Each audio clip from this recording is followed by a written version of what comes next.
नाशिकमध्येच अँकर collector society of numismatic and rare items या हौशी संग्राहकांच्या संस्थेनं रेअर फेअर या प्रदर्शनाचं आयोजन केलं आहे.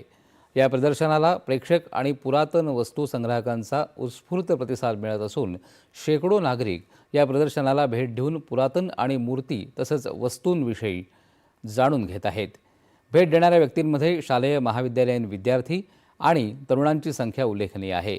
इसवी सन पूर्व गुप्त काळातील मौर्य काळातील सोने, चांदी, तांबे आणि इतर धातूंपासून बनवलेली पुरातन नाणी आणि शिक्के तसंच विविध देवतांच्या मूर्ती, हडप्पा संस्कृतीमधील दागिने, कागदांचा शोध लागलेला नव्हता तेव्हापासूनचे ताम्रपट, वनस्पतीच्या पानावरील लिखित मजकूर, विविध उत्खननांमध्ये सापडलेली भांडी तसंच जुन्या काळातील विविध प्रकारची कुलपं, कडी, कोयंडे, अडकित्ते, शस्त्रे, गंजिफा यासारख्या दुर्मिळ वस्तू या प्रदर्शनामध्ये मांडल्या आहेत. त्याचबरोबर जुन्या काळातील लिखाणाची सामुग्री, जुन्या नोटा आणि इंग्रज काळातील लिखाणाचं साहित्य, देवतांच्या मूर्ती आदी विविध वस्तू प्रदर्शित केल्या आहेत. पुरातन काळातील या वस्तूंमधून देशाचं सांस्कृतिक वैभव नवीन पिढीला समजून घेता येतंय.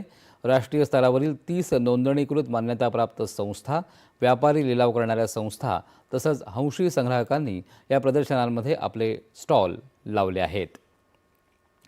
यानंतरच्या बातम्या काही क्षणातच.